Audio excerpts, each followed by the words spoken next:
할렐루야, 반갑습니다. 네. 여러분들이 히브리와는 많이 친숙하지 않는 것 같아요. 그죠?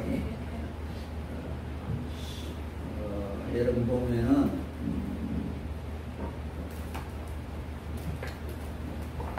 장롱 면허를 가지고 있다고 해서 오래 가지고 있다고 해서 무사고 운전자는 아니잖아요. 그죠? 수많은 그런 경험과 부딪힘 속에서 어떻게 잘 대처할 수 있느냐라는 부분은 그것을 잘 사용할 수 있는 지혜론자가 되게 될 것입니다. 성경은 그냥 지식적인 말씀이 아니고 그 말씀을 우리가 살아가면서 때로는 여러 가지 서툰 그런 삶의 그런 모습을 통해서 실패하고 좌절하지만 그 속에 지혜를 얻어 하나님 보시기에 온전한 믿음의 사람이 되어갈 수 있도록 주신 살아있는 하나님의 말씀이다라는 사실을 또 기억했으면 합니다. 그런 마음으로 단지 하나님의 말씀을 성령의 감동으로 받아 적은 글에만 국한된 것이 아니라 그들의 삶 속에 하나님의 말씀을 어떻게 살아 역사하여 하나님의 하시는 모든 이야기를 하나의 수많은 사람들에게 구원의 서정으로 우리에게 주셨다는 사실을 기억하시고 우리의 삶이 마지막 수많은 선지자들의 고백과 같이 이러한 삶의 결국이 하나님 앞에 구원의 즐거움으로 나타날 수 있는 우리들이 되어야 될 것입니다. 네. 나눠드린 책자가 있죠. 이 교재가 있는데 여러분들이 다시 한번 이렇게 살펴보고 시작하도록 하겠습니다. 양 목사님은 3페이지고 여러분들은 나눠드린 그 한 장 말고 다른 한 교재가 있을 거예요. 그래서 그 교재 보면은 이제 히브리는 상형 문자입니다. 상형 문자는 대표적으로 우리가 한자는 상형 문자죠. 그래서 한마디로 말하면은 거리 없을 때에 직접 만나서 대화하면 말로 하면 되지만 멀리 있는 사람들에게는 자기의 의사를 전하기 위해서 그림으로 이렇게 그린 거예요. 그럼 그림을 보면은 상대가 내게 어떤 말을 하려고 하는지 대충 이해가 되는 것처럼 히브리 단어는 상형 문자입니다. 그것을 통해서 하나님이 사람에게 말씀하고자 하는 그 의미를 알아차려야 된다는 것입니다. 오늘날의 언어는 사람들이 생활하기에 편리한 언어지 하나님과 교통하기 위한 그런 언어는 아니잖아요. 그죠? 그래서 사물의 어떤 사용 설명서에 생활의 어떤 경험을 한 것이지 영적인 어떤 움직임이나 영혼에 대한 그런 하나님과의 그 만남에 대해서 상세하게 기록한 그런 학문은 없습니다. 근데 대부분 인간과의 관계 속에서 기록한 언어지 영혼에 대하여 진실하게 하나님이 바라고 원하는 창조의 목적이 어떻게 바로 잘 건들지 않고 하나님 기뻐하는 그런 모습으로 건강한 영혼으로 살 수 있는 방법이 무엇일까라는 영혼에 대한 학문은 그런 책은 별로 거의 없습니다. 대부분 사람의 이야기지. 그래서 우리는 그런 세상적인 방법이 아니라 히브리 단어를 통해서 하나님은 우리에게 무엇을 말씀하실까 하는 그런 하나님과 소통할 수 있는 난 언어로 여러분들이 볼 수 있어야 됩니다. 그러니까 이 언어를 통해서 세상에 잡다한 그런 여러 가지 언어보다 더 탁월하다라고 자랑하기 위한 것이 아니라 하나님의 마음을 알아갈 수 있는 소중한 기회가 되어야 할 것입니다. 화가가 자신의 그림을 그릴 때 그 그림을 이해해 주는 사람이 있으면 만큼 소통이 잘 되잖아요. 단지 그림만 그리는 것이 아니라 그 그림 속에 자신이 표현하고자 하는 메시지가 있다는 사실. 그러니까 의미 없는 그림이 없잖아요. 그죠? 그 속에 혼이 담겨 있고 정신이 담겨 있는 것입니다. 그래서 화가의 그 마음과 정신을 알아차리는 것처럼 우리 그 신라에 그 보면은 벽화 있잖아요. 그죠? 소나무가 있고 거기에 이제 참새가 진짜 그림인 줄 알고 앉으려고 하다가 바로 벽에 부딪혀서 죽은. 그러니까 그 그림 속에 혼이 담겨 있기 때문에 그런 것처럼 우리가 히브리 단어를 언어로 볼 것이 아니라 하나님이 무엇을 말씀하시고자 하는지 그 메시지를 알아차릴 수 있는 그러한 하나님의 역사다라는 사실을 먼저 생각했으면 합니다. 그래서 그림을 통해서 그림을 이야기하는 것이 아니라 메시지를 말한다라는 것을 좀 생각해 주셨으면 합니다. 그 뒤에 보면은 이제 이 히브리 단어가 타나크라고 하는데 타나크라는 단어, 그러니까 우리가 이제 오늘날 성경이라고 하면은 테스트먼트 그죠? 올드, 뉴 뭐 이렇게 구약을 이제 올드라고 하고 신약은 뉴라고 이렇게 붙여서 이야기하는데 원래 성경은 바로 타나크라고 하는 거예요. 그러니까 4페이지, 여러분들은 2페이지에 보면은 히브리 성경은 히브리 성경의 각 권의 첫 단어를 이렇게 따서 이름을 부른 것입니다. 오늘날 우리가 보는 창세기, 출애굽기, 민수기 순서를 통해서 마지막 요한계시록까지 이 순서는 70인역본의 기준에 의해서 서해진 것이지 영미권에는 바로 우리가 쓰는 이 성경하고 동일한 순서로 이렇게 기록하고 있지만은 구라파나 영국을 제외한 구라파나 아니면 러시아나 이런 쪽에는 우리가 보는 성경의 순서와는 달라요. 그러니까 성경에 기록된 순서, 배열 순서가 원래 나온 성경 순서가 아니라 70인 역본에 의해서 우리가 바로 기록한 모아서 편찬한 책이기 때문에 이것이 오늘날 성경의 어떤 순서다라고 이렇게 하시면 안 되고 이 내용이 이제 구원의 어떤 서정과 관계가 있기 때문에 그렇게 순서를 정했는데 어쨌든 원래 성경의 그 히브리 성경은 우리가 보는 그 순서와는 다르다라는 것을 여러분 알았으면 합니다.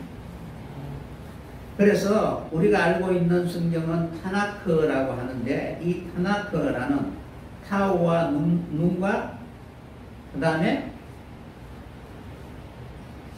코프라는 단어를 이렇게 붙여서 사용하는데 이 타우라는 단어는 율법, 이제 모세 오경, 토라라는 단어, 토라라는 단어의 타우라는 그 첫 글자, 그리고 나컷, 눈이라는 그 단어는 너비임, 선지서라는 전기 선지서, 후기 선지서, 소선지서를 다 합쳐서 바로 너비임이라고 하는 거예요. 선지서.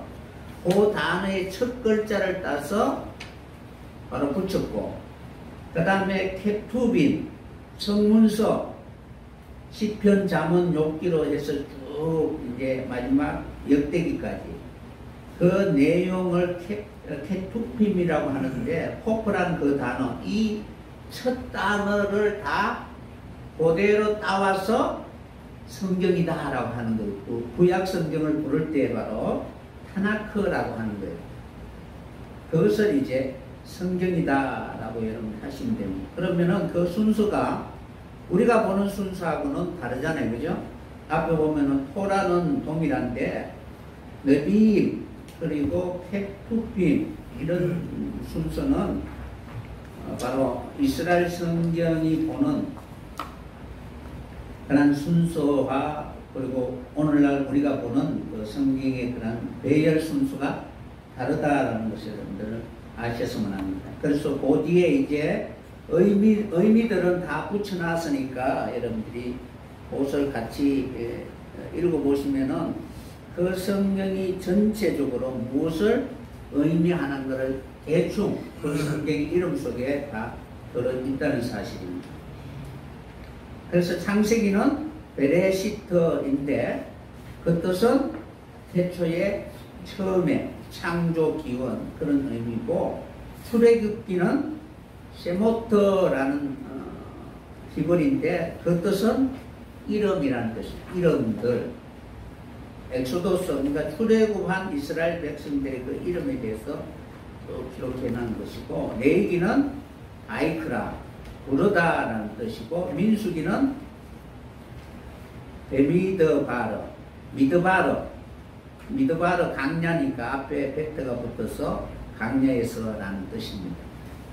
그리고 신명기는 데바림에서 말씀, 그러니까 다바르가 말씀이잖아요. 말씀인데 그 뒤에 이제 임이라는 복수가 붙어 있어요. 그러니까 복수가 붙을 때 대부분 여러분들이 말씀들 이렇게 단어적으로 생각할 것이 아니라 성부와 성자와 성령 하나님 입장에서 그 말씀이 우리에게 어떤 의미를 주는가를 생각해 보셔야 됩니다. 하나님의 명령을 기록한 말씀이니까 그렇게 보시면 될 것입니다. 그래서 쭉 한번 그렇게 읽어보시면 되고, 그리고 오늘날 우리가 이제 보는 70인 역본에 보면은 율법서와 역사서와 시가서와 예언서 이렇게 나누잖아요. 그죠? 그렇게 해서 마지막 바로 아모스 그리고 말라기까지 그렇게 순서를 정해놨는데, 이스라엘의 성경하고 우리가 보는 성경의 순서는 다르다라는 것을 여러분들이 알았으면 합니다. 그것이 이제 성경이니까 전에 충분히 설명했으니까 여러분 대충 한번 그렇게 한번 읽어보시면 됩니다. 그 다음에 6페이지 성경 해석의 원리. 히브리 성경에, 그러니까 성경은 히브리로 기록되어 있으니까 이 히브리가 어떻게 바로 기록되었는가를 우리 이해를 해야 되잖아요. 그래서 성경 전체는 우리가 잘못 오해하게 되면은 충돌이 되는 것처럼 그렇게 보일 수 있습니다. 그러니까 말이 맞지 않는 여러 문장들이 서로 충돌되지만, 그러나 히브리적 개념으로 여러분 이해를 하게 되면 전혀 충돌이 되지 않는다는 사실입니다. 그러니까 여러분들이 그 성경을 보면은 이분법적으로, 이원론적으로 접근하면은 흑백 논리잖아요. 선과 악으로 이렇게 나누는 것이 아니고 하나님이 두신 목적, 그 목적을 알면 결코 충돌이 아니라는 거예요. 철학에 있어서 대부분 보면은 여러분들이 정반합이라는 것이 있습니다. 그러니까 내가 정이라고 외치면은 거기에 대해서 반대되는 어떤 학설이 나타나게 되어 있습니다. 그럼 치열하게 싸우면 어떻게 돼요? 결론이 안 나는 거예요. 그래서 이제 합의를 도출하게 되면은 이게 합의되는 거예요.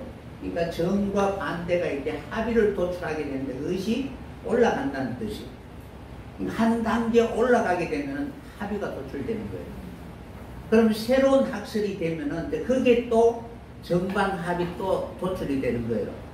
그러면서 계속 점점 학문이 발전되는 거예요.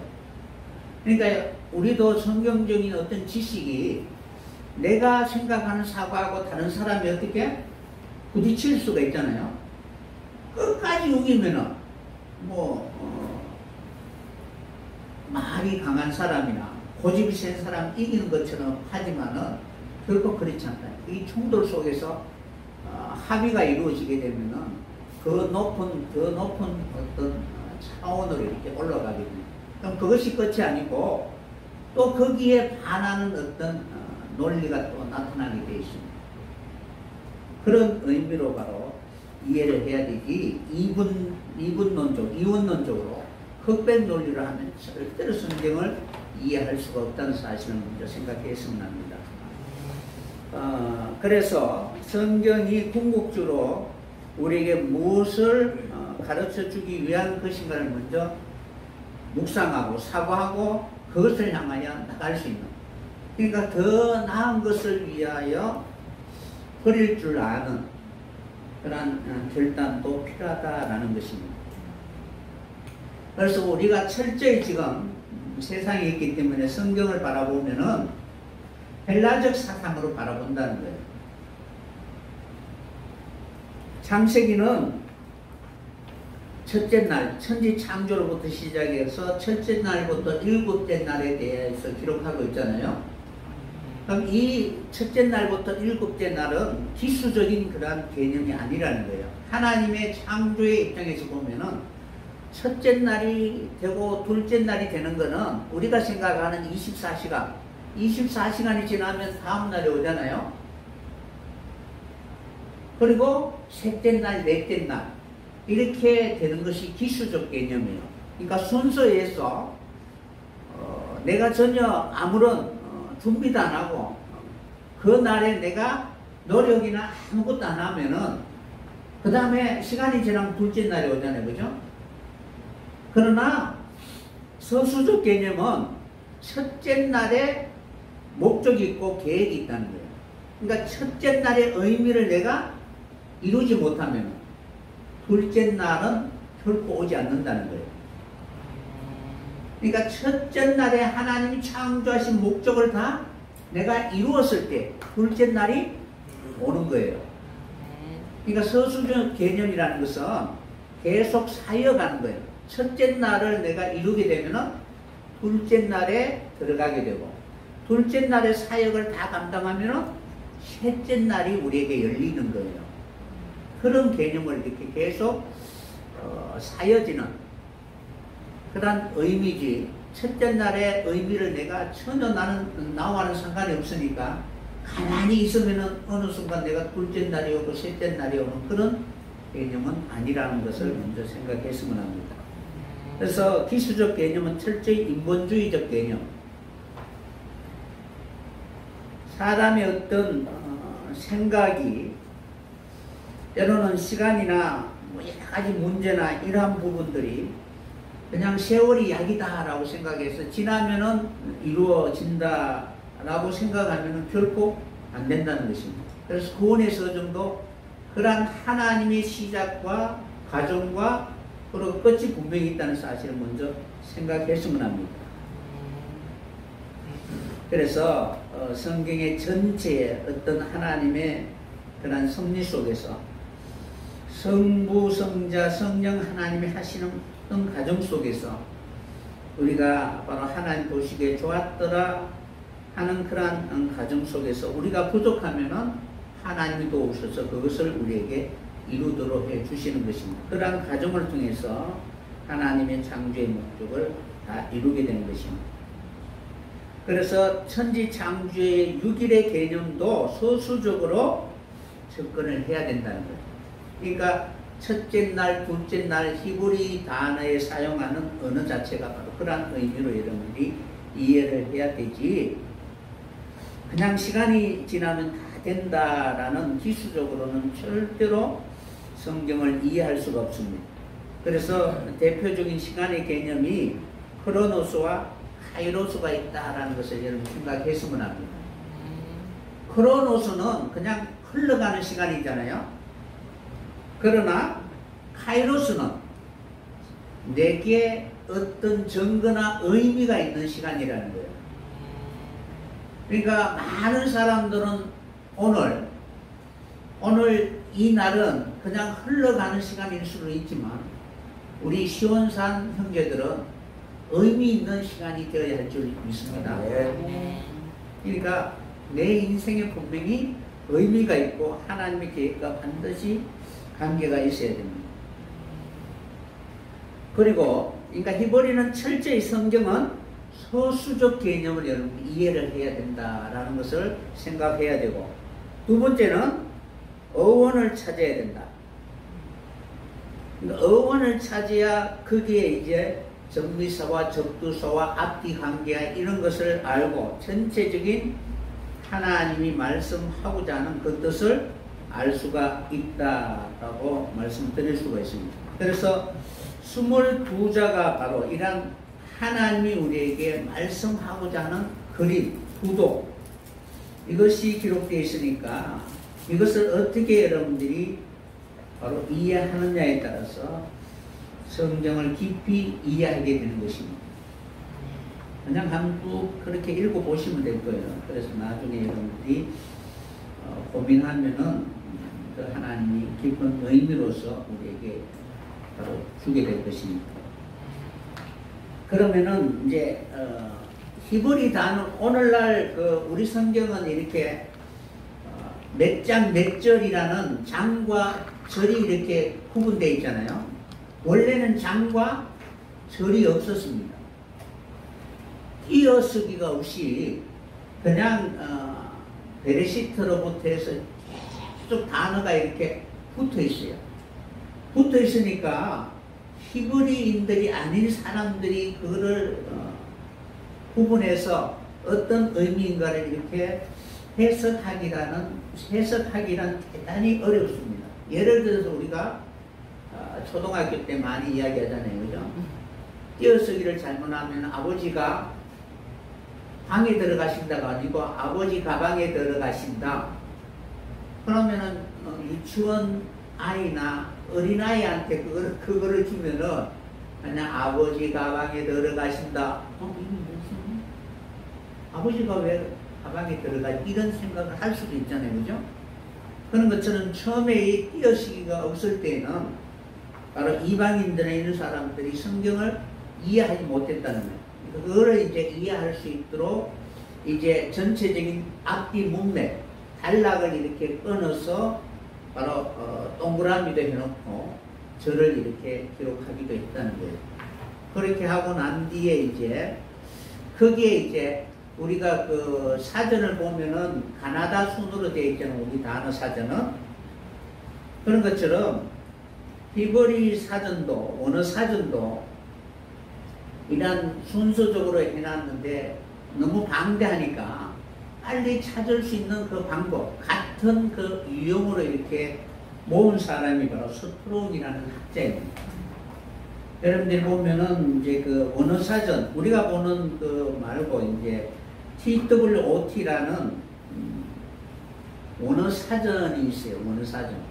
그 원어 사전에 이제 서투론 번호를 붙여서 이제 기록한 것인데 그것을 그대로 이렇게 모방을 해서 어플이나 프로그램이나 이런 것이 있기 때문에 거의 대동소이하다고 보시면 될 거예요.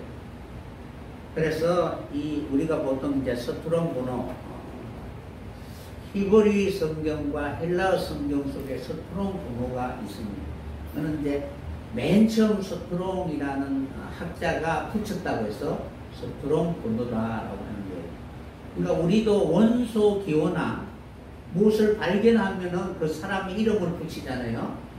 그런 것처럼 이제 서투론 번호라는 의미가 바로 그 히브리 단어를 쉽게 찾을 수 있도록 번호를 붙여서 바로 기록한 것을 서투론 번호라고 하는 것입니다. 그래서 그런 번호를 보면은 히브리 단어를 쉽게 찾을 수 있다는 것을 먼저 생각했으면 합니다. 그리고 원어에는 짝이 다 있습니다. 그러니까 우리 그 단어에도 우리 한글 사전이나 이런 것에도 짝이 있잖아요. 남자의 짝은 여자고 뭐 여러 가지 빛과 어둠 이런 짝이 있잖아요. 이것이 서로 만났을 때 전체적인 그림을 바로 이해하게 되는 거예요. 그래서 짝이라는 것은 신천지가 막 이렇게 짝하고 맞추는 거하고는 전혀 달라요. 이사야 34장 16절에 그죠? 여호와의 책을 자세히 읽어보라. 다 짝이 있다라고 이렇게 기록되어 있으니까 그거를 자기에게 유익한 그런 성경 구절을 다 모아서 짝이고, 그 짝에 의해서 뭐 하나님의 짝은 누구고 예수님의 짝은 누구고 예수의 친구는 뭐 고예사라고 해서 이만이다 이렇게 갖다 맞췄잖아요. 그죠? 그런데 원래의 짝은 전혀 그렇지 않다는 거예요. 그러니까 하나님의 구속의 목적 그리고 섭리 이런 모든 부분들이 이 짝이 만나게 되면 완전한 하나님의 뜻이 무엇인가를 이해하게 되는 거예요. 그래서 언어의 짝을 어떻게 찾느냐 하는 것이 중요합니다. 그러니까 언어가 있으면 어떤 언어의 단어가 있으면 그와 짝이 될 수 있는 단어가 있어요. 그 단어를 찾을 수가 있어요. 그런데 이 단어 자체가 그림이니까 그죠? 그림을 앞뒤로 이렇게 바꾼다고 해서 의미가 달라지는 것은 아니라는 거예요. 그래서 그것을 잘 찾을 줄 아는 그런 훈련을 해야 되는 거예요. 책이라는 것은 거기 기록해놨죠, 그죠? 세페러라는 단어를 사용하는데 이 뜻은 증거, 편지, 두루마기, 뭐 선것이라는 뜻입니다. 그러니까 어떤 사건이 있든 이게 있으면은 원인과 결과가 있어야 되잖아요. 그러한 증거가 바로 책에 그런 효력이 있는 것처럼 그냥 뭐 아무런 증거나 구약의 어떤 그런 사건적인 이야기가 없는 것을 결코 바로 기록하지 않았다는 사실입니다. 그러니까 하나님의 책이다라고 이렇게 기록되어 있으니까 그것은 분명히 하나님이 무엇인가는 우리에게 전하고자 하는 메시지가 있고 편지가 있고 그것에 대한 확실한 증거가 있다는 사실입니다. 그러니까 책이라는 의미는 단지 이러한 책이 아니고 하나님의 말씀하고자 하는 그 메시지는 누군가가 받아서 증거를 남겨야만이 그것이 책의 효력이 있다는 거예요. 그래서 구약의 성경에 보면 다 선지자의 이름을 붙여서 바로 기록한 것이잖아요.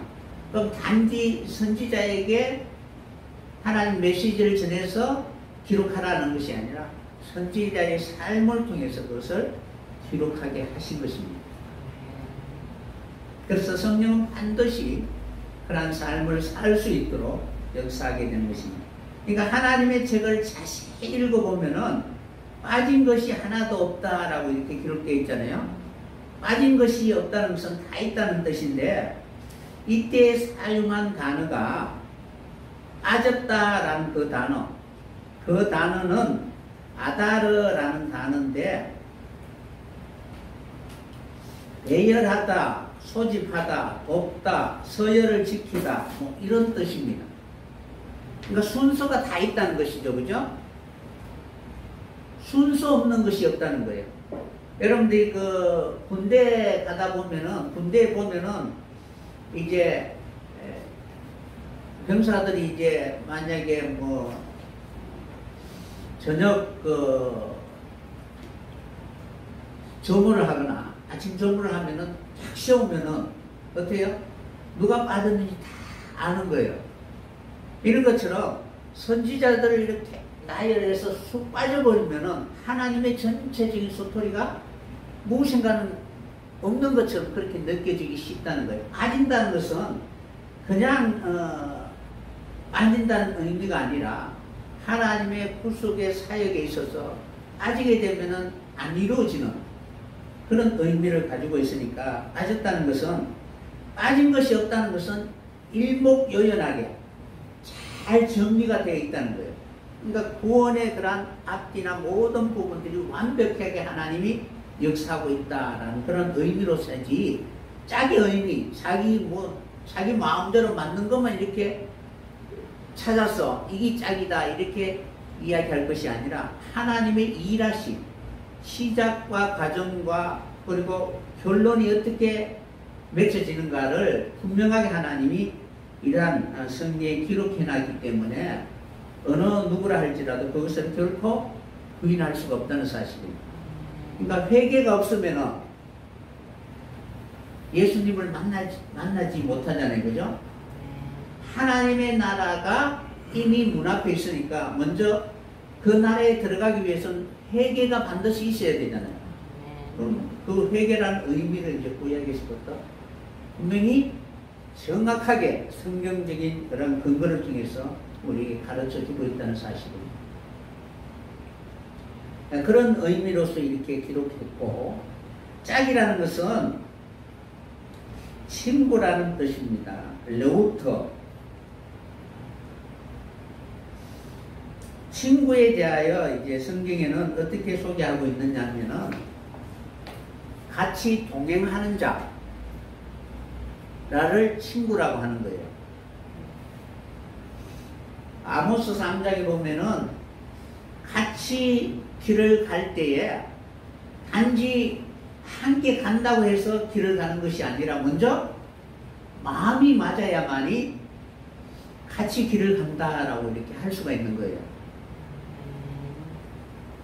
그러니까 친구라는 의미는 이제 요한복음에 보면은 하나님이 이제 예수님이 이제 제자에서 그 다음에 어떻게 가르치고 너희는 따라오느라라는 그런 단계에서, 그러니까 예수님이 이제 제자를 선택할 때 자신이 이제 어떻게 하나님의 말씀을 그들에게 제자들에게 가르치고 너희들은 본받으라라고 이렇게 이야기하셨습니다.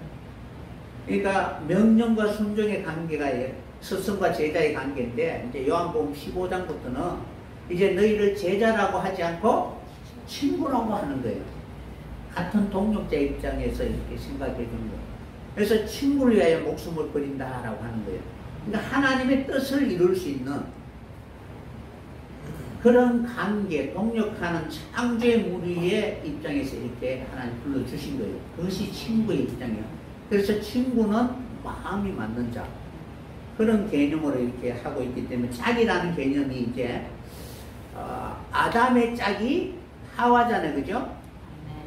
그럼 그 짝이 하나님의 창조의 목적을 위해서 함께 동력한다는 의미예요. 그럼 남자가 하는 일이 있고 여자가 하는 일이 있습니다. 그래서 하와는 돕는 배필이잖아요. 돕는 배필인데 그 돕는 사역이 바로 성령의 사역이라는 거예요. 그래서 그 원어상에 보면 돕는다라는 이 단어가 아담이 아무리 애쓰고 노력해도 아담이 할 수 없는 일이 있어요. 그러니까 아이를 탄생하는 일이잖아요. 그래서 여인이 마치 흙먼지를 막 일으키면서 막 딸려오는 모습. 그러니까 거의 이제 자기가 사단에게 공격을 당해서 죽을 수밖에 없는 그런 위기의 순간에 자기를 도와줄 수 있는 구원군이 막 달려오잖아요. 그죠? 그러면 그때 용기를 내고 그 사단과 싸워 이길 수가 있잖아요. 그런 것처럼 하와의 그런 모습이 바로 그런 돕는 배필이라는 내용이 바로 그 사단과 싸워 이길 수 있는 돕는 그런 위치에 있다는 거예요. 그런 의미로서 사용하는 단어라는, 돕는다라는. 그래서 짝이라는 단어가 바로 그런 의미예요. 그래서 자기의 어떤 목적이 아니라 하나님의 창조의 목적, 그런 의미로 쓰여졌다라는 사실을 먼저 생각했으면 합니다. 그리고 히브리 단어는 이 똑같은 단어가 이렇게 두 개 있으면은 자꾸 하나는 없애려고 하는 그런 특징을 가지고 있습니다.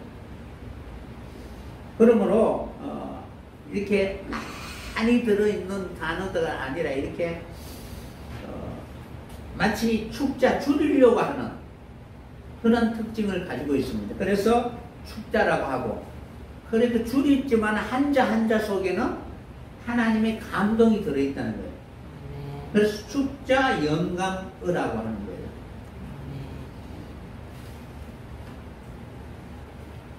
그리고 히브리 단어는 한 단어가 아니라 여러 단어가 이렇게 합성되어 있는 단어들이 많이 있다. 그리고 여섯 번째, 히브리 단어는 성경 전체는 후속사의 관점에서 봐야 된다라는 것을 항상 먼저 생각해야 될 것입니다.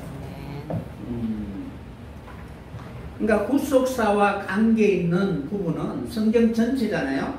성경은 구원에 이르게 하는 지혜의 말씀이라는 거예요. 그냥 지식이 아니라 그것을 경험해서 자신이 친히 그것을 통해서 어떻게 하나님이 우리를 이끌어 가는가를 정확하게 바로 자신의 간정을 통해서, 삶을 통해서 나타날 수 있는 그런 역사라는 사실입니다.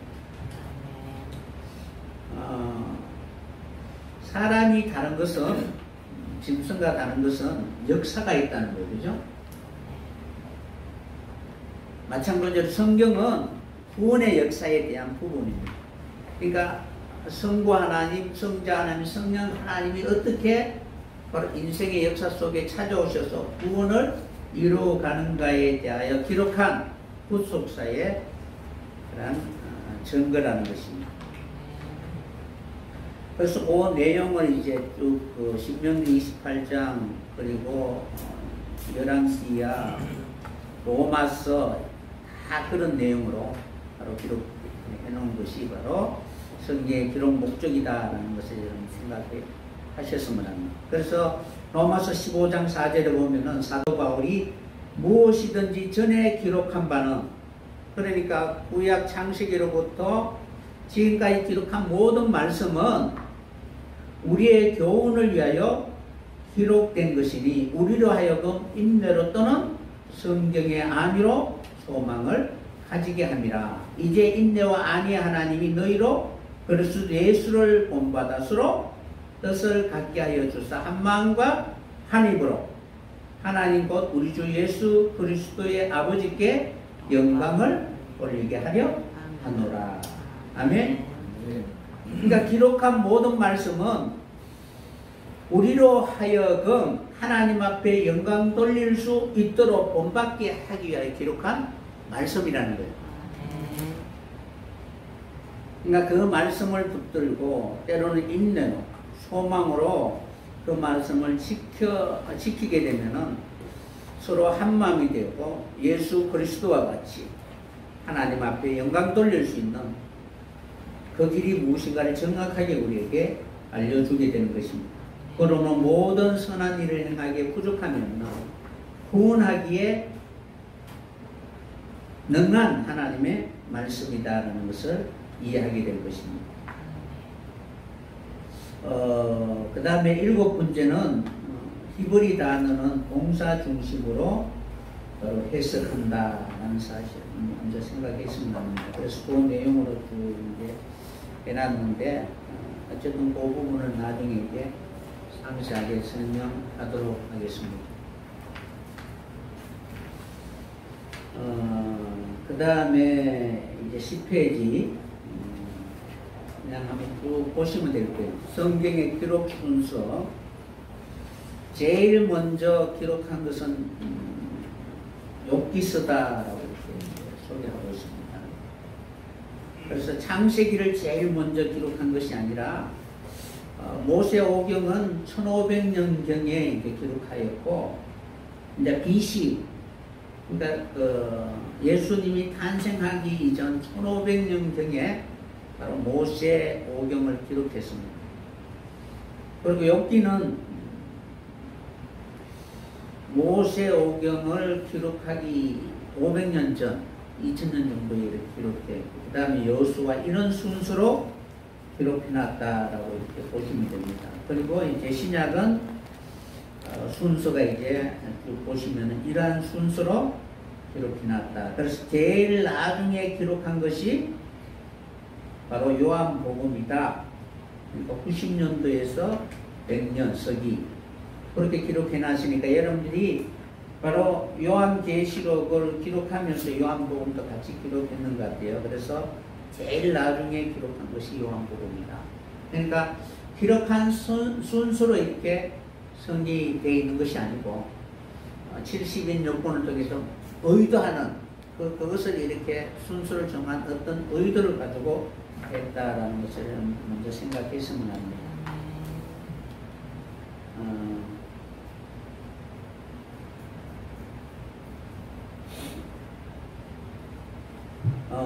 여러분들 성경 전체는 그리스도에 대한 이야기잖아요. 구약은 오실 메시아, 그리고 신약은 오신 메시아, 그리고 계시록은 다시 오실 메시아인데, 복음서는 친히 이제 그 예수님과 함께 공생을 하면서 본 그 내용을 바로 기록한 내용이고, 그리고 이제 사도행전부터는 이제 부활 이후 예수님의 그 제자들을 통해서 증거로 보여주신 그런 성령의 역사에 대해서 기록하고 있습니다. 어쨌든 그러한 내용으로 성경 전체는 바로 예수 그리스도에 대한 글이다라는 사실을 항상 생각해 봐야 됩니다. 이제 저는 어떻게 이제 생각하냐면은 하나님의 구속사의 사역, 구속사의 사역은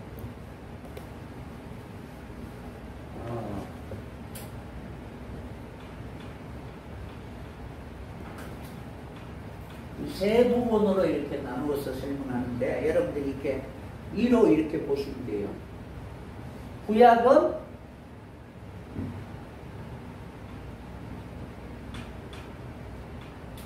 여호와 하나님이죠. 그러니까 구약에 이제 하나님, 성부 하나님 대부분 이제 여호와 하나님이에요. 그리고 이제 신약은 이제 예수님 오신 이후에는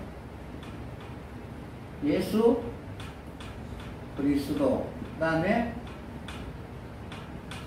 성령, 교회의 사역인데,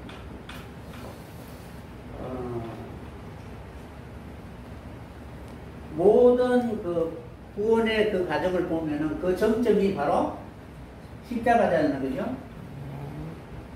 그러니까 십자가 전과 후로 이렇게 나누어 설명할 수가 있습니다. 그래서 십자가를 준비하는 과정, 그리고 십자가 준비하고 난 뒤에 이제 성천하기까지 그 과정, 그러니까 부활하고 난 뒤에 예수님의 제자들에게 이제 보여주시잖아요.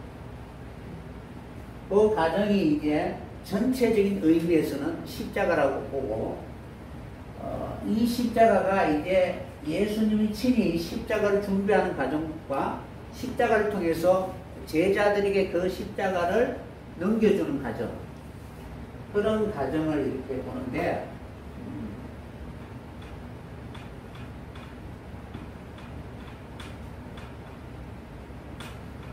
구약에는 이렇게 사용합니다. 여호와 하나님. 그러니까 삼위 하나님이 어떻게 역사하십니다.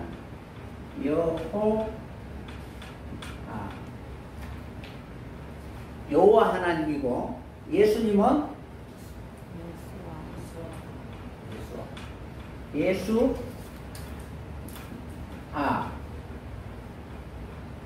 그러니까 여러분들이 보시면은 요도와 하브가 있고, 여기 요도와 하브가 있잖아요. 똑같은 단어예요. 아는데 이거는 이제 해는 호흡이에요. 호흡을 불어 넣어줘서 그 말씀대로 예언하는 그런 사역입니다. 그러니까 아담이 산자가 되었잖아요. 산자가 되었다는 것은 하나님과 관계없는 사람이 이제 하나님의 뜻에 대해서 고민하게 된다는 거예요. 그러니까 영혼이 살아나면은 하나님의 말씀을 자신의 삶과 이렇게 분별할 수 있는 그러한 판단이나 분별력을 가지게 되잖아요. 그죠? 그런 의미 것처럼 이제 그런데 여기는 이제 예수님은 요거는 뭐냐 하면 올바름, 희는 올바름, 공이라는 거예요. 공이. 요거는 이루다라는 뜻이에요. 그러니까 하나님의 말씀을 하나님의 뜻대로 다 이루다는 거예요. 말씀을 다 이루는 것이 이제 구원자라는 뜻인데, 구원이 무엇인가를 자신의 삶을 통해서 바로 보여주신 것입니다. 그러니까 똑같이 이 단어가 뭐냐면은 요라는 단어가 어떤 뜻이냐면 하나님을 상징하는 뜻이에요. 마태복음 5장 18절에 보면은 율법 있잖아요. 율법의 1.1획 1획이라도 다 이루신 분 누구예요? 예수님이잖아요. 그러니까 율법의 1.1획을 다 이루신 분이 예수님이라는 거예요. 그러니까 요도와 바벨을 다 이루신 분이 공의대로 하나님의 말씀대로 다 이루신 분이 예수님이에요. 그래서 예수화라는 뜻이에요. 그런데 여러분들이 나누어 드린 그 한 장짜리에 보면은 구약 성경에는 이제 그 단어, 요 단어가 이제 보면은 앞에 동일하게 두 개 나오고 이렇게 될 거예요. 그래서 이거를 이제 겹치니까 생략하고 현대는 이 예수화라는 단어를 사용하는 거예요. 그래서 계시록 1장에 보면은 그 단어 예수화라는 단어가 뒤에 보면은 바브라는 단어가 있어요. 그 단어하고 똑같은 이름이 여호수아, 호세아, 이 단어가 바로 동일한 뜻이라는 거예요. 그리고 이제 성령 하나님은 루아흐라는 단어예요. 그러면은 이 삼위의 하나님이 동일하게 하나님이 구원의 역사를 이루어가게 되는데, 하나님이 찾아오지 않으면은 인간의 있음으로는 결코 하나님의 말씀을 분별할 수가 없어요. 그러니까 하나님이 아담에게 생기를 불어넣어 주잖아요. 흙으로 사람을 지으시고 그 코에 생기를 불어넣으시니 사람이 생명이 된지라. 그러니까 하나님 불어넣어 주시니까 이제 분별이 되는 거예요. 자기가 분별한다고 해서 자기가 그것을 이룰 수 있는 전지전능한 자는 아니잖아요. 그죠?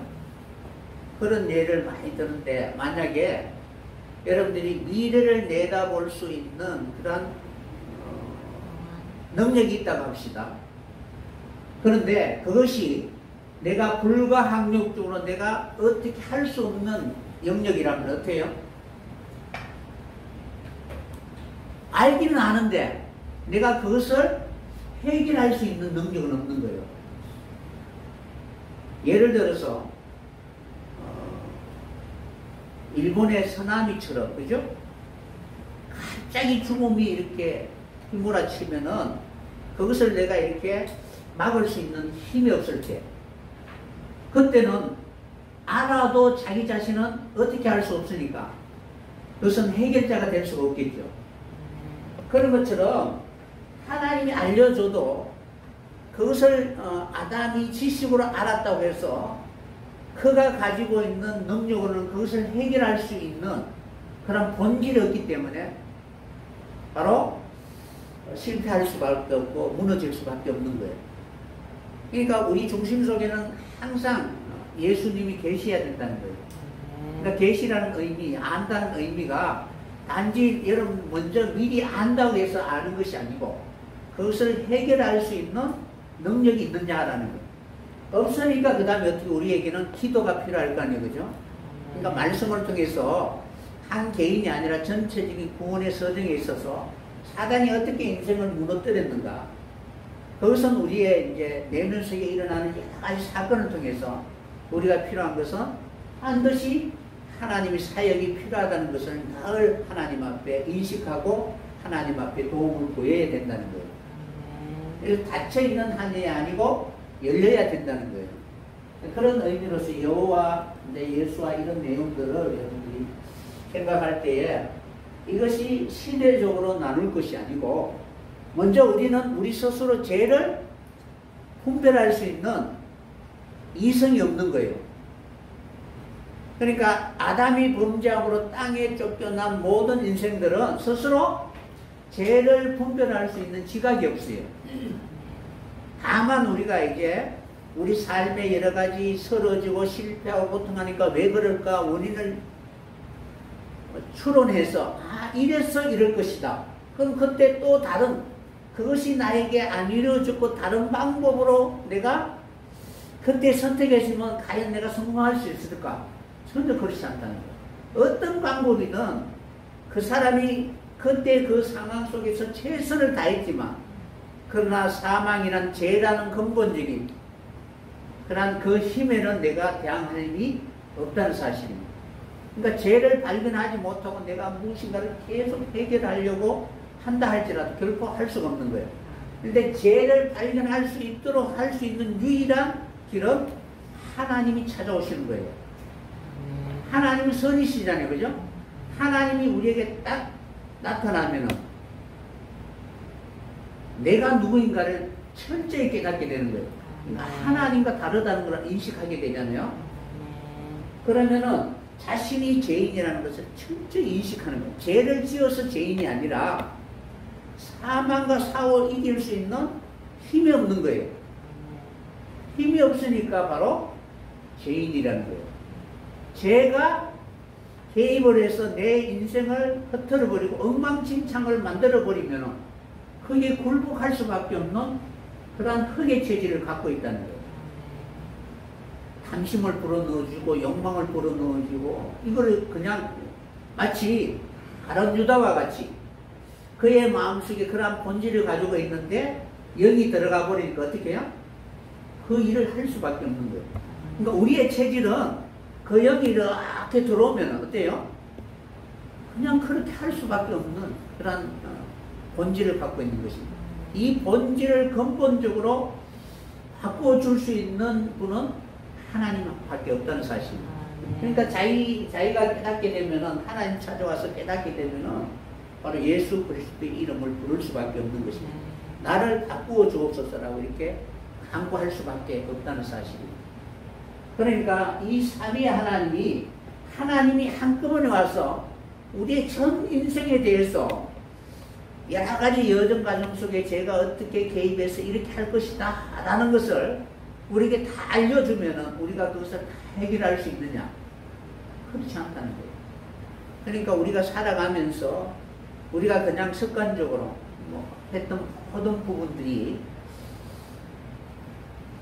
때로는 내 지성이나 이런 것을 통해서 내 인생의 모든 것을 해결할 것이 아니라 철저히 하나님이 인생을 어떻게 개입하셔서 마지막 결론을 맺게 하는 모든 과정들은 하나님 찾아오셔서 죄를 인식하게 하시고 그것을 과정을 통해서 우리가 회개하실 때 우리의 삶이 바뀌어지게 된다는 사실입니다. 네.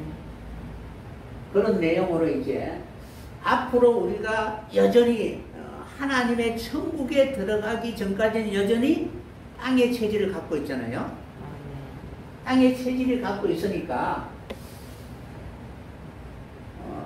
육에 속하여 육의 본능대로 살아갈 수밖에 없는 우리는 알지 못하지만 우리의 남아있는 그 삶이 여전히 하나님의 은혜가 없으면 그런 모습으로 돌아갈 수밖에 없는 그런 체질을 갖고 있다는 사실입니다. 그래서 순간순간 하나님이 찾아오셔서 섬뜩하게 내 자신에 대해 다시 한번 되돌아볼 수 있는 그 기회를 주신 것은 하나님 찾아오셨다는 것입니다. 그래서 전혀 소유하려고 했던 그것을 이제는 버릴 수 있는 결단을 한 것은 이제는 예수 그리스도의 공생과 같이 우리에게 그런 마음을 주셔서 기도하게 하시고 성령의 도우심을 통하여 끝없는 영혼으로 새로운 천국의 백성으로 살아갈 수 있도록 하시는 것입니다.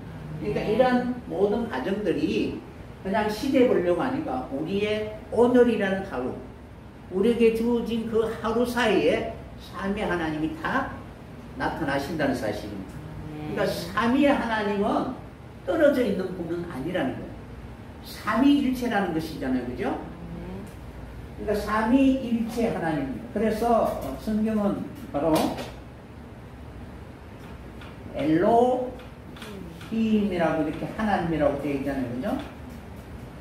여기에다가 이제 여호와 하나님, 여호와 엘로힘, 그 다음에 예수와 엘로힘, 그 다음에 루아 엘로힘이라고 붙이는 거예요. 그러면 그렇게 붙이는 거는 삼위의 하나님이, 그러니까 하나님이 하시는 사역이 다른 것이 아니고 구분되어 있는, 구별되었다는 거예요. 그러니까 성부 하나님이 나타나시면 철저히 죄를 인식하지 못하는 자에게 죄를 인식하게 하고, 그 죄를 내가 감당할 수 없는데 예수님이 친히 우리를 대신하여 중보하심으로 감당하게 하시고, 그리고 이제 성령을 통해서 더 이상 삼위 나를 지배하지 못하도록 하나님 우리 영혼 안에 성령의 충만함으로 살아갈 수 있도록 하시는 모든 사역이 바로 삼위 하나님 하시는 겁니다. 그러니까 일체 동일한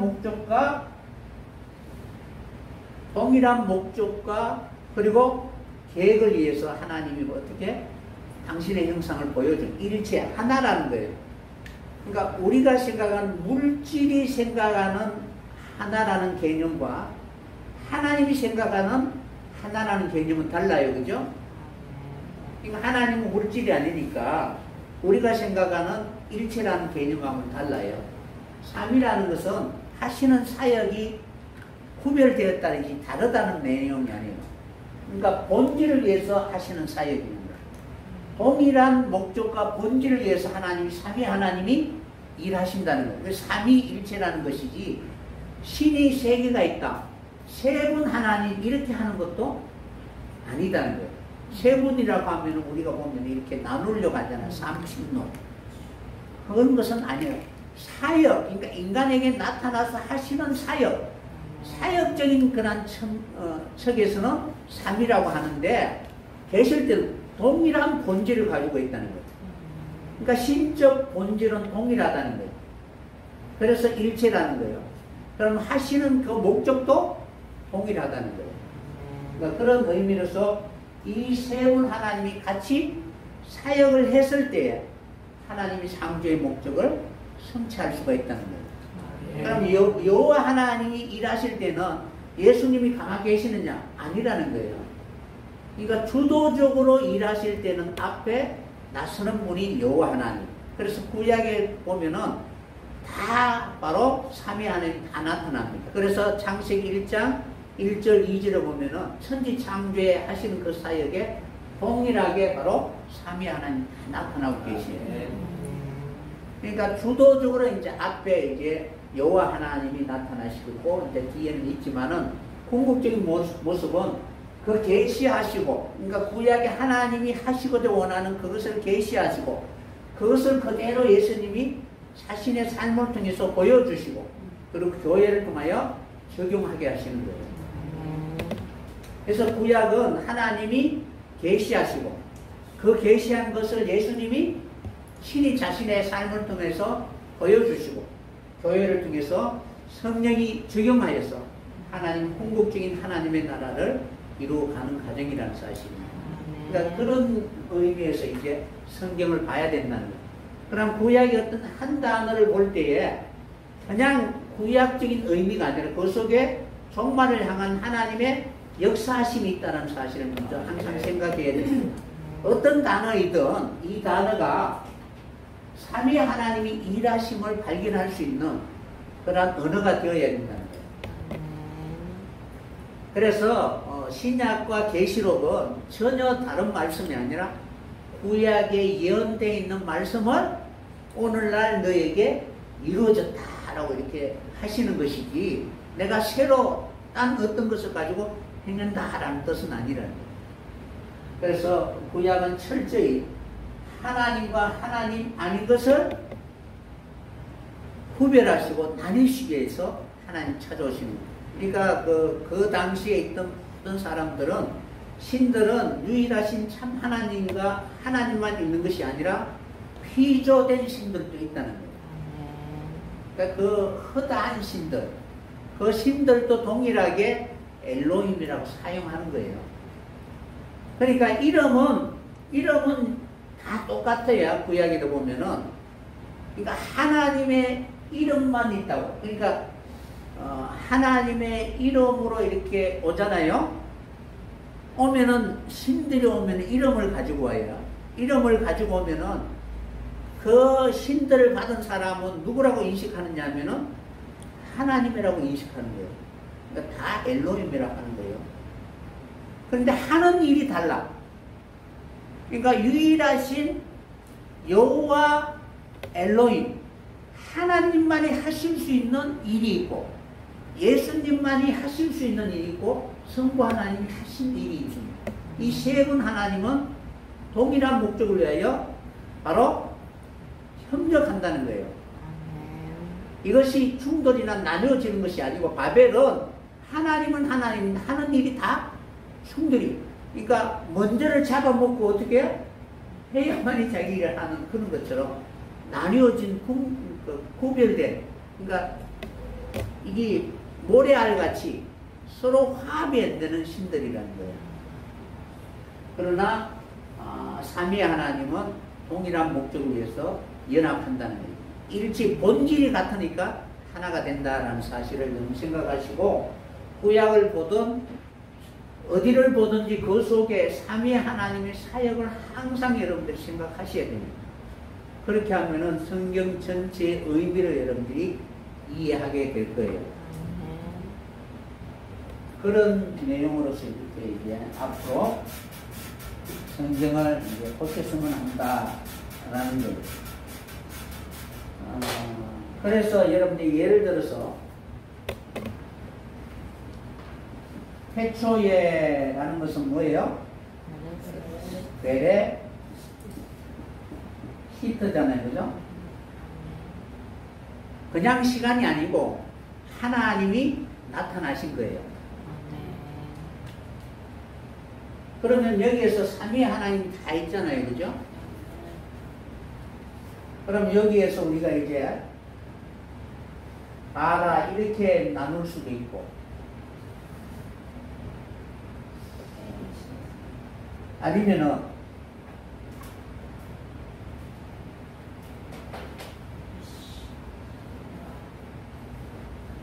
H 이렇게 나눌 수도 있고, 어떻게 나누냐에 따라서, 그러니까 로시라는 이 단어는 머리라는 단어예요. 그러니까 교회의 머리, 그러니까 태초라는 그 단어는 시간의 태초가 아니고 첫 열매, 레시트가 뭐예요? 첫 열매.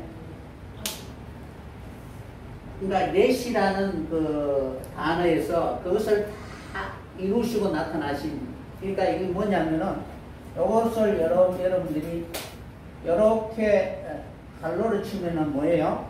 레시하고 벡터, 집이잖아요. 그러니까 머리 둘 집이잖아요, 그죠? 그러니까 하나님이 태초부터 우리에게 보여주신 것은 천국이라는 거예요. 그러니까 머리 둘 집, 그리스도와 교회의 연합이라는 거예요. 그러니까 시간 속에 하나님이 찾아오셔서 우리에게 계시하신 내용이 바로 삼위 하나님이 궁극적으로 이루고자 원하는 그 뜻이 무엇인가를 다 들어있다는 거예요. 그래서 이것을 이렇게 나누는 것을 우리가 사운분해라고 하는 거예요. 한자 한자의 그림이 있고 그 그림이 이렇게 같이 합쳐지면 어떤 모양을 우리가 보여주고 있는가. 그러면 전체적인 성경 전체적인 그런 맥락을 이해하게 된다는 거예요. 그것을 통해서 우리가 단지 단어를 배우는 것이 아니라 하나님이 무엇을 우리에게 알려주고자 하는지 그 의미를 배웠으면 하는 그런 마음으로 이제 우리가 히브리를 조금 배워봤으면 한다라고 이렇게 생각합니다. 그렇게 해서 이제 전체적인 히브리를 어떻게 봐야 되는가 그 부분에 대해서 설명을 해드렸습니다. 그러면은 여러분들이 히브리는 몇 자예요? 22자지요. 네. 24페이지. 이제 엄청 띄었어 24페이지. 우리 그 전에 이제 여러분들은 다 갖고 있으니까 생각하시면 됩니다. 히브리는 22자로 되어 있다. 그러면 22자 여러분들이 뭐 알레프 이렇게 쓸 것이 아니고 먼저 한글로 여러분들이 외우라고 하셨죠? 히브리 22자 한번 외워보도록 하겠습니다. 제일 처음에 뭐예요? 알레기 알, 베, 이, 안, 바라바자 달, 해, 자, 해태요, 요. 해태는 라. 그 다음에 눈, 그 다음에 해차,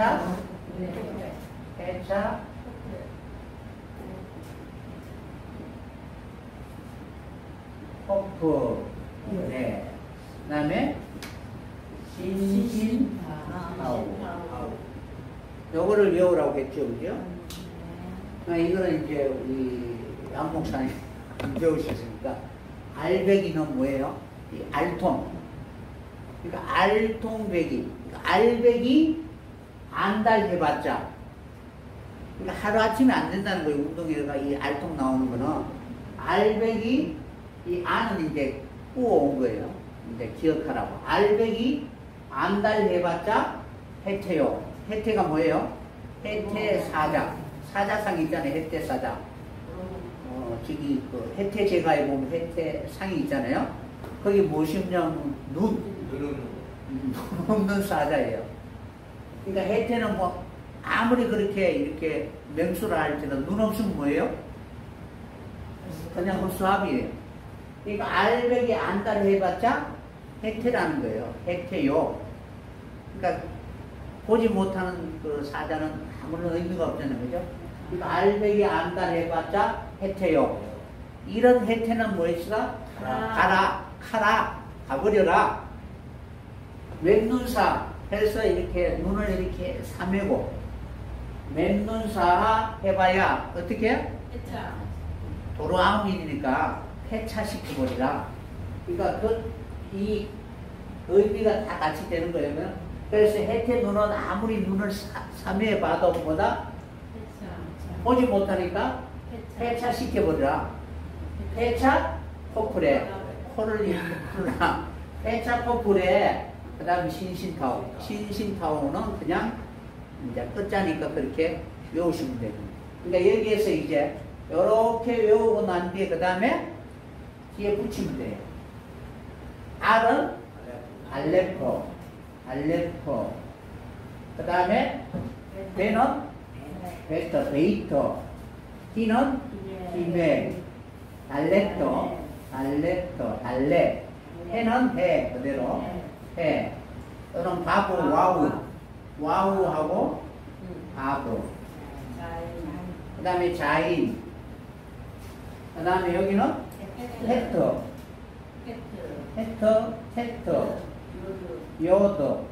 그 다음에 하프, 라메더. 그 다음에 요거는 맴, 요것도 눈, 사맥, 아인. 요거는 배, 차대, 코프, 내시, 신신하고 이렇게 외우면 됩니다. 이것이 이제 22자 이제 외우는 방법입니다. 그러니까 여러분들이 이제 어디 가든지 서지는 못해도 말할 수 있는 히브리 22자는 머릿속에 박히는 거예요. 그 다음에 이제 여러분들이 보면은 이제 25페이지에 보면은 쓸 때 이제 이렇게 쓸 때는 어떻게 써야 되냐 하면은 알레프니까 이 알레프를 여러분들이 최소한 100번 정도는 이렇게 손으로 계속 적어야만이 여러분의 뇌 속에 기억되는 거예요. 그러면은 하는 방법이 뭐냐면은 요것이 알레프잖아요. 그죠? 요거를 알레프 100번 써봐야 그는 꽝이에요, 꽝. 그러니까 알레프 이렇게 써야 돼요. 그러니까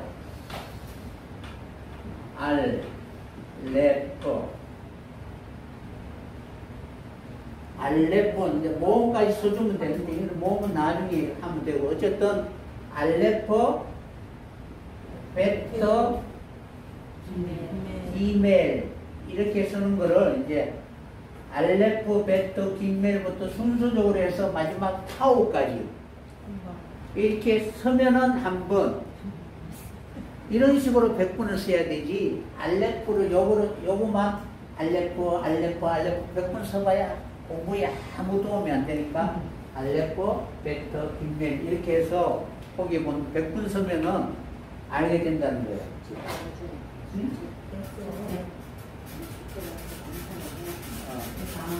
그러면은 거기에 이제 자음이 22자잖아요. 그죠?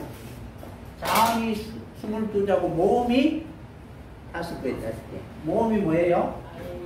아, 에, 이, 오, 우. 아는 요거고, 에는 이는 이, 오는 점이나 오, 우. 이렇게 되어 있습니다. 그러니까 그냥 아예이오우 이게 다섯 우리 한글도 이제 모음이 아예이오가 기본이잖아요. 그죠? 거기에다 야, 여, 뭐 이렇게 붙으니까. 그러면 여기에서 이제 알레프가 원래는 아라는 단어잖아요. 그죠? 아. 그럼 이거 모음인데 이제 모음만 붙으면 아가 되는 거예요. 그러니까 여러분들이 이 5 단어가 이제 22자 밑에다가 붙으면은 여러분들이 아가 되기도 하고 어가 되기도 하고 오가 되기도 하니까 그렇게 여러분들이 외우시면 될 거예요. 그래서 여러분들이 이런 방식으로 이제 외우시면은 이제 나중에 이제 자음, 모음, 원어만 나 있는 그거를 이제 한번 이렇게 보면 여러분들이 읽을 줄 알게 될 거예요. 그럼 그 다음부터 이제 응용을 해야 되는 거예요. 그럼 알레프는 뭐냐면 여러분들이 나누어 드린 책자였잖아요. 그죠? 그 한 장짜리에 보면은 알레프는 여러분 많이 이걸 해야 되는데 뒤에 그림까지 쭉 읽어보면서 의미를 익혀야 됩니다. 그래서 알레프는 배우다, 가르치다 이런 뜻을 가지고 있어요.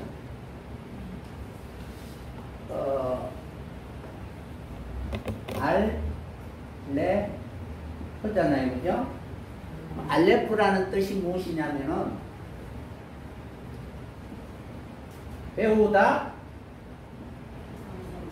가르치다, 일, 천, 뭐 그런 뜻을 가지고 있습니다. 그러면은 요 유추한 단어가 여러분들이 이제 분해를 하게 되면은 여기 뭐냐면은 엘이 하나님이라는 뜻이에요. 하나님의 입. 하나님의 입이 되려면 어떻게 해야 돼요? 먼저 배워야 감당할 수 있잖아요. 배우지 못하고 자기 마음대로 뭐 말하면서 하나님의 입이라고 할 수는 없겠죠. 그래서 동일하게 배우다, 가르치다 라는 뜻이에요. 그리고 천이라, 완전하다라는 뜻을 가지고 있는 거예요. 그러니까 그런 의미를 여러분들이 생각하시면은 요 한자 여러분들 의미를 생각하면 이것이 어떻게 조합이 돼서 전체적으로 이렇게 무엇을 뜻하는가를 여러분들이 이해하게 된다는 거예요. 그래서 22자의 그 의미를 여러분들이 꼭 기억하라는 거예요. 그러면은 알레프라는 단어가 뭐예요? 배우다, 가르치다. 무엇을 배우고 가르쳐야 되는 거예요? 그러니까 믿음이잖아요, 그죠?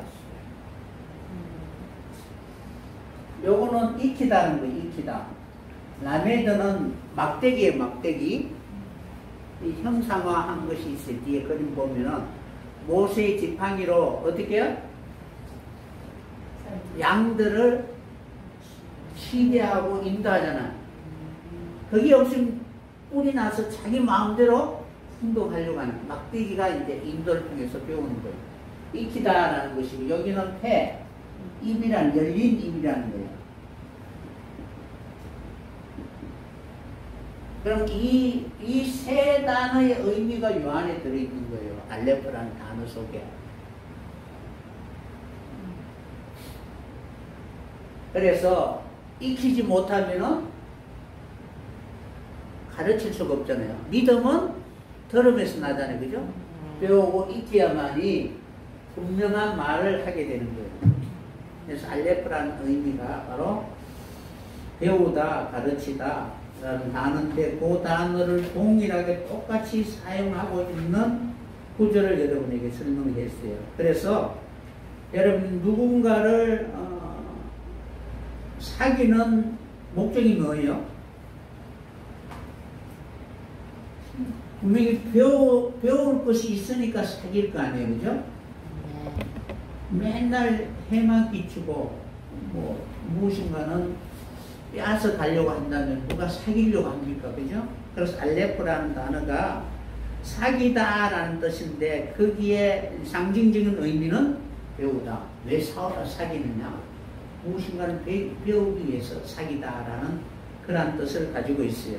그 내용을 이제 보면은 동일한 똑같은 단어를 이제 욥기서 15장, 33장, 35절, 잠언서 22장 거기에 똑같은 그 단어를 그대로 사용하고 있다는 거죠.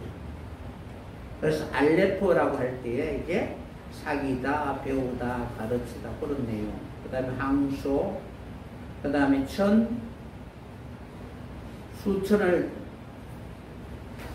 산출하다, 뭐 천배, 천천히요 만만. 그러니까 이 내용은 단지 천천히요 만만이 아니고 내가 하나님의 입이 되면은 마치 베드로와 같이 3,000명을 전도하듯이, 그죠? 그런 구원의 역사를 이루게 된다는. 그러니까 내가 온전히 배우면 어떻게 해요? 수천을 산출하게 되는 거예요. 그래서 3,000이 커요? 하나가 커요? 하나가 크잖아요, 그죠? 그러니까 히브리는 하나가 큰 거예요. 하나님의 말씀대로 바로 적용하면은 그 사람이 수많은 열매를 맺게 되는 것입니다. 그러니까 예수님이 하늘에 미리 되어서 많은 열매를 거두신 거죠. 많은 열매가 큰 것이 아니고 예수 그리스도 한 분이 바로 진정한 하나님 앞에는 그런 사람이 위대하다는 것입니다.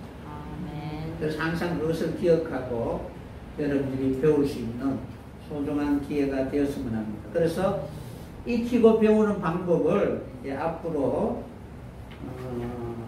유튜브하고 이렇게 해서 이제 1번부터 이제 순서적으로 이렇게 만들려고 해요.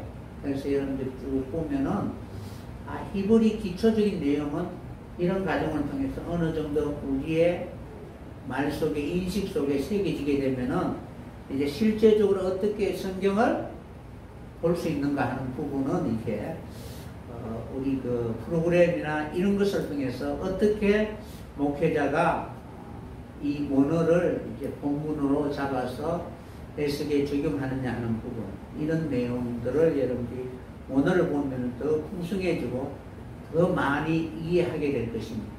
그것을 위해서 같이 여러분들이 배우고 했습니다. 원격으로 해가지고 올려주시면 좋을까요? 네네, 그렇게 해서 유튜브로 순서적으로 이렇게 해서 여러분들 보시면 좋을 것 같아요. 그래서 성경 전체를 보면은 다른 것이 없습니다. 히브리를 보면은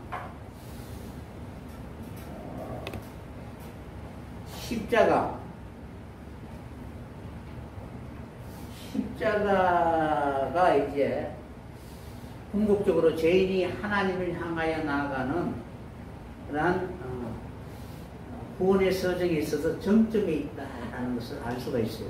그래서 아담 하와가 에덴에서 쫓겨났잖아요. 그죠? 쫓겨나서 이 땅에 있는 모든 사람들이 궁극적으로 다시 회복해야 하는 것이 에덴이잖아요. 그죠? 그래서 계시록에는 낙원, 피하늘 새 땅, 생명나무가 있는 하나님의 낙원, 뭐 바울도 동일하게 낙원을 이렇게 소개하고 있는데 그 내용이 이제 저는 어떻게 보느냐 하면은 에덴이 있다고 하면 에덴에 이제 가장 건너로부터 네 강이 흐르잖아요. 이 강이 이제 각 사방으로 흐르게 되어 있습니다. 흐르게 되면은 이 강이 흐르는 곳으로 향해서 이제 에덴으로 회복되는 그 길이 열리게 되는 거예요. 그래서 이것을 이제 어떻게 기도의 과정 속에서 이렇게 이제 생각하는데 제가 시편 1편을 하면서 시냇가에 신기온 나무가 있잖아요. 그는 시절을 쫓아 바로 열매를 맺게 되어 있습니다. 그래서 이 시냇가에 심은 나무가 그 앞에 보면 율법을 주야로 묵상하는 자고 그 앞에 보면은 복 있는 사람은 악인의 길을 쫓지 아니하고 죄인을 길에 서지 않고 오만한 자의 자리에 앉지 아니하고 율법을 주야로 묵상하는 자다라는 이 내용을 다시 반복해서 설명하고 있습니다. 그럼 이 이제 시냇가는 내용이 무엇이냐면은 물의 원천으로부터 물이 흐르는 곳입니다. 그러니까 물이 흘러내리는 곳이 있다는 거예요. 에덴의 가장 높은 곳이죠. 거기에서 네 강으로 물을 이렇게 흘러보내는 거예요. 근데 그 강이 흐를 때에 이제 각각 강의 이름들이 의미가 다 있는데 어쨌든 물의 원천으로부터 흘러내리게 되면은 시내가 형성되는 거예요. 근데 요 시내가라는 이제 물이 흐를 수 있는 시내가라는 그 뜻이 무엇이냐면은 하나님이 쪼개시고 구별하시고 나누다라는 뜻이 시내라는 내용이. 그러니까 물이 흐를 수 있도록 하나님 어떻게 쪼개시고 가르시고 찢으시고 해서 바로 갈라지면 하나님이 물을 흘러보내는 거예요. 아멘. 물이 흘러가면 어떻게 그 다음에 그 뿌리가 깊이 내리게 되므로 어떠한 비바람이나 가뭄에도 결코 흔들리지 않는 굳건한 그런 나무가 되어서 결실하게 되는 거예요. 아멘. 그런 내용으로 이제 모든 내용들이 이제 이 물의 원천으로부터 흐르기 위해서 시내를 내기 위해서 하나님 먼저 하는 일이 그 땅에다가 하나님이 길을 내시기 위해서 갈라지는 역사를 하는 거예요. 요 가라는 내용이 십자가라는 의미예요. 그런 의미가 이제 원어적으로 있으니까 우리가 갈라지기를 싫어하잖아요. 그죠? 하나님 우리에게 찾아오시면 어떻게 해요? 우리를 이렇게 쪼개시고 그 가운데 지나가기를 원하는데 갈라지기를 싫어하니까 예수님이 3년 동안 눈물로 간구하고 기도했잖아요. 자기를 부인하고 어찌하든지 하나님의 그 뜻에 순종하려고 그렇게 기도하는 삶을 통해서 이러한 놀라운 역사가 이루어지게 됩니다.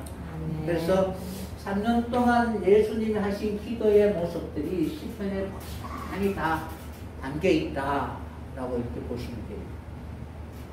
그래서 말씀과 기도를 통해서 이러한 과정이 우리에게 주신다고 생각하니까 성경 전체는 성부와 성자와 성령 하나님 그리고 십자가만 보이면 됩니다. 아멘. 그러니까 자기가 죽어지고 깨어지고 부서지는 모습만 있으면 성경을 올바르게 본 자라고 할 수 있습니다. 그걸 보면은 이제 삶을 통해서 날마다 무릎 꿇고 기도하고 단식하고 이러한 과정이 바로 시편에 바로 상세하게 기록되어 있습니다.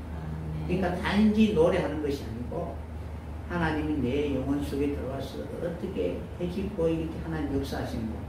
때로는 원망했다가 불평했다가 때로는 기뻐했다, 그죠? 마치 실성한 사람처럼 그렇게 보면 시편에 기록되어 있는 거예요. 그게 기도의 모습이라는 거예요. 그래서 때로는 하기 싫다고 막 이렇게 하나님 앞에 항변하다가 어떨 때는 하나님의 은혜를 보면 감사합니다라고 또 눈물을 흘리고 그런 어떤 과정들이 십자가의 경험이라는 거예요. 그래서 네. 성경 전체를 보면 십자가밖에 없다는 사실 조금 여러분들이 발견하게 될 거예요. 이상입니다. 아멘. 그래서 내일에는 이제 원어를 실제적으로 이렇게 목회자는 노트북이나 설교를 어떻게 적용할 수 있는가 부분에 대해서 설명해 드리도록 하겠습니다.